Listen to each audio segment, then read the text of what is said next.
if I lay down and I play dead and I stay dead, maybe you'll get sick of being the monster out of my head, under my bed. Think you're something out of my nose. Ya, kembali lagi di So Jadi Pandit. Jadi kali ini gue akan melakukan review pertandingan Champions League. Ya, kita mulai aja langsung dari Chelsea. Chelsea meraih hasil imbang 1-1 berhadapan dengan Salzburg. Ya, dimana mereka main di kandang. Ya, dan memang ini pertandingan pertama juga bagi Graham Potter bersama dengan Chelsea. Ya, pertandingan pertama tentu saja memang sulit ya untuk menerapkan langsung on fire seperti yang diharapkan oleh Graham Potter. Tentu saja akan ada adaptasi. Ya, beruntung nanti ada break kurang lebih sebulan. Itu sangat menguntungkan bagi Graham Potter. Ya, jadi anggap saja ini masih pemanasan lah. Ini masih perkenalan terhadap strategi dari Graham Potter. Dan kita bisa lihat langsung ada perubahan dari sisi formasi. Ya, bahwa Graham Potter memakai 4-3-3. Ya, dimana Havertz di situ menjadi playmaker ya. Posisinya seperti pada saat waktu itu dia di Bayer Leverkusen. Ya, dia berada di belakang seorang Aubameyang, di kiri ada Sterling, di kanan ada Mason Mount. Ya, jadi perubahan formasi ini memang bisa dikatakan akan tampaknya menjadi pakem juga bagi Graham Potter, bahwa dia melihat bahwa kapasitas pemain Chelsea akan bisa bagus ketika bermain dengan 4-3-3 ya. Dan kita lihat memang secara permainan memang sedikit banyak sudah mulai kelihatan nih bagaimana mereka bermainnya seperti apa, bagaimana kombinasi mereka juga, bagaimana peran dari wingernya ini berbeda pada saat zamannya Tuchel dengan zamannya Graham Potter, di mana wingernya sekarang ini diminta oleh lebih wide ya, lebih melebar. Mason Mount lah, Sterling, Ziyech masuk babak kedua juga perannya lebih melebar masuk ke dalam. Nah, itu memang perbedaan yang sangat signifikan terlihat dari Graham Potter dibandingkan dengan Tuchel. Ya, memang mereka kembali lagi tidak bisa meraih hasil 3 poin. Ya, dan sekarang mereka cuma dapat 1 poin. But that's okay gitu. Mereka masih punya 4 laga sisa di grup, dan intinya di grup itu yang penting lolos ya. Yang penting lolos. Jadi mereka bisa kumpulkan poin lagi di 4 pertandingan nanti, asal mereka sudah bisa paham apa yang diinginkan oleh Graham Potter. Tentu saja butuh waktu. But that's a good start ya menurut gue. Secara pola dan mereka menguasai juga, jadi menurut gue tidak ada masalah soal itu. Lalu kita ke Dortmund dulu. Kita ke Manchester City Dortmund. Ya, ini Manchester City seperti biasa starting line up-nya kalian sudah bisa tebak. Mungkin ada perubahan di Akanji main. John Stones main di back kanan. Ini gue juga cukup kaget. Ya, di kiri itu Cancelo seperti biasa. Sisanya sama ya. Grealish diberikan kesempatan lagi di sayap kiri. Ya, dan memang gue boleh jujur ya, di babak pertama it's a boring match. Sangat membosankan. Ya, City hanya 10-15 menit awal imbang. Kedua tim saling menguasai pertandingan, lebih banyak clash di tengah. Ya, sama-sama tidak bisa melakukan end passing sama sekali, tidak bisa membuat peluang. Baru di menit 20 ke atas City mulai ambil kendali lah istilahnya. Mereka lebih banyak menguasai bola, tapi mereka tidak bisa create peluang juga. Mereka juga tidak bisa menembus lini pertahanan dari Dortmund. Sehingga yang terjadi adalah mutar, ujung-ujungnya crossing. Crossingnya juga banyak nggak nyampe.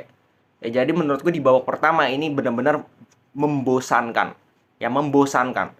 Grealish, kalau lu lihat mainnya kemarin, template. Dari kiri masuk shooting. Dari 10 shooting 9 ke blok. Satunya melebar. Itu Grealish kemarin ya. Jadi benar-benar tidak ada kontribusi sama sekali. Benar-benar tidak masuk.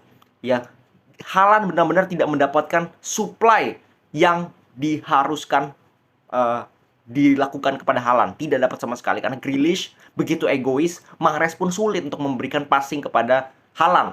Ya, De Bruyne juga beberapa kali sulit karena dia dijaga dengan cukup ketat oleh lini tengah dari Dortmund.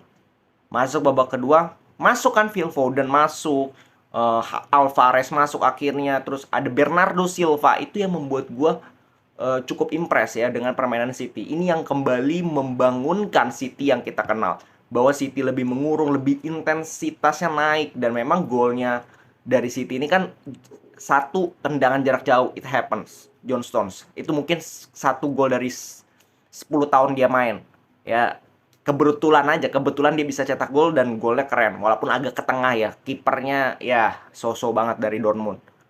Terus gol kedua itu benar-benar pure kelas dari Haaland. Memang passingnya luar biasa dari Cancelo ya. Bagaimana crossing bola efek, dia bisa.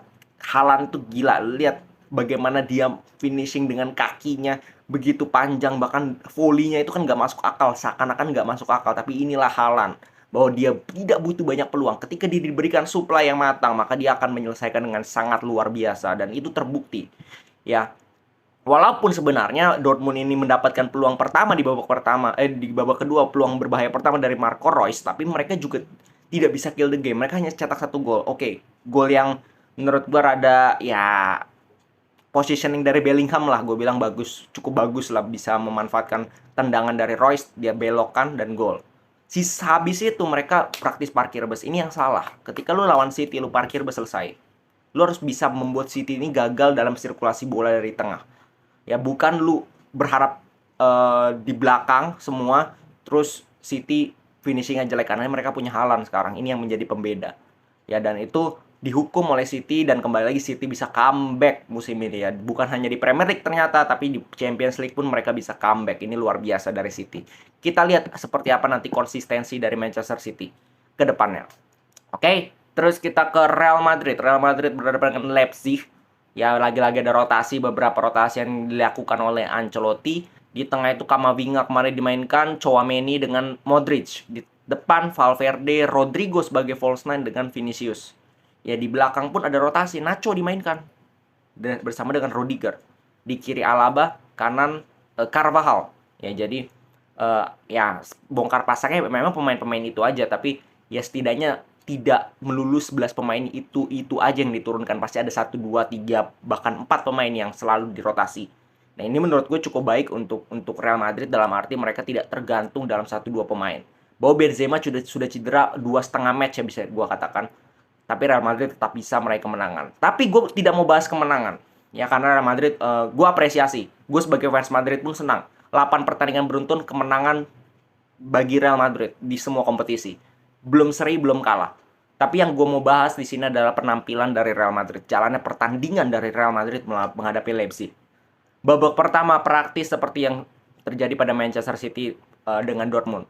Gue nonton 2 sekaligus. Madrid dengan City. Ini benar-benar kalau lu lihat babak pertama ini boring match. Sangat membosankan. Ya, Real Madrid pun sulit. Mereka kelihatan terlalu berhati-hati, dan itu juga dibilang oleh Ancelotti setelah match. Bahwa ya dia tidak mau mengambil resiko pressing tinggi. Kenapa? Karena dia mewaspadai counter attack dari Leipzig. Memang ini gue bisa paham karena Leipzig itu terkenal dengan counter attack yang begitu sangat-sangat cepat. Makanya mereka tidak memainkan striker nomor 9 murni. Mereka pakai Werner. Werner ini mobile sekali. Nkunku di belakangnya. Lalu ada Forsberg dan juga ada Szoboszlai. Ini pemain-pemain yang bisa bertukar-tukar posisi dan punya kecepatan, punya speed. Nah, ini yang tidak mau diambil resiko oleh Ancelotti, makanya dia istilahnya di babak pertama tidak mau mengambil resiko. Mereka bermain lebih aman dan itu terlihat sangat membosankan ujung-ujungnya. Ya, bahkan bisa dikatakan Leipzig mendapatkan peluang yang sedikit lebih banyak, walaupun agak ya setengah-setengah peluang juga, cuman lebih banyak lah daripada Real Madrid. Ya, Real Madrid lebih banyak hanya shooting dari jarak jauh mungkin, atau di blok kebanyakan shootingnya, dan itu intinya sangat membosankan.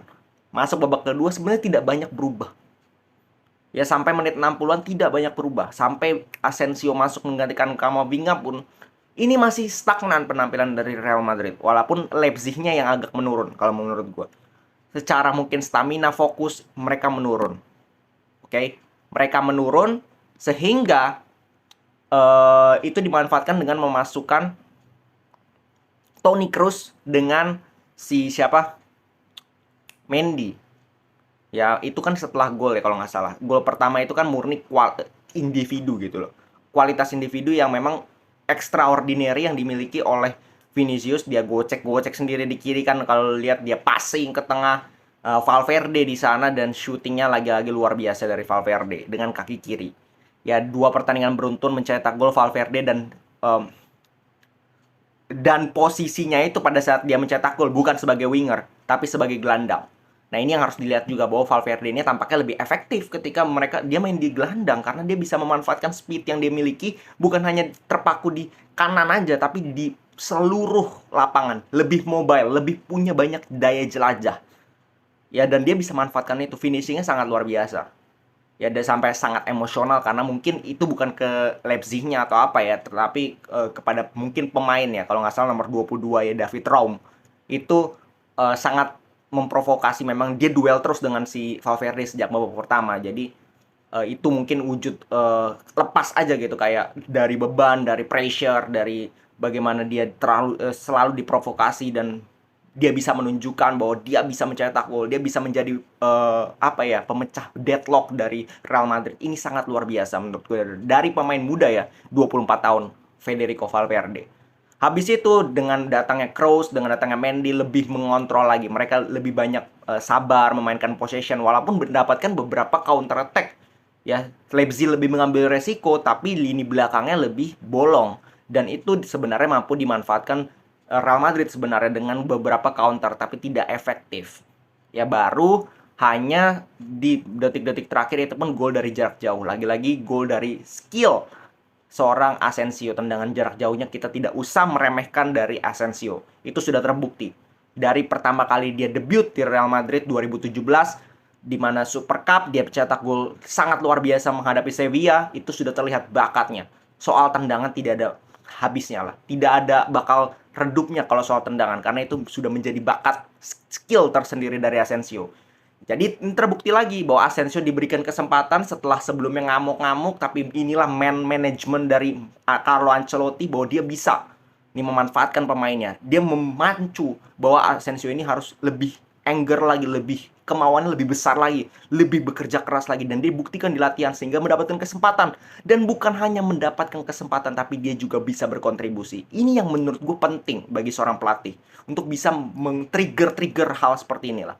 Ketika Asensio diberikan terlalu nyaman, dia main terus dan tidak perform, maka dia harus diberikan efek jera. Dan itu sudah diberikan oleh Ancelotti. Dan gue harap bukan hanya Asensio, tapi pemain-pemain lainnya. Bahkan Vinicius pun, kalau tidak perform, lakukan hal yang sama. Itu baru menunjukkan pelatih yang hebat. Pelatih yang punya integritas. Pelatih yang punya ketegasan ya dalam mengambil keputusan. Oke, segitu dulu. But ini penting. Walaupun ugly win menurut gue, kemenangan 2-0, Real Madrid terus melanjutkan tren positif. Tinggal bagaimana nanti ke depannya, jangan sampai selalu ugly win. Harus ada match di mana mereka benar-benar kill the game sejak awal. Itu yang belum gue lihat dari Real Madrid, karena mereka selalu kill the game di akhir pertandingan, bukan di awal. Oke, segitu dulu dari gue. Salam sepak bola.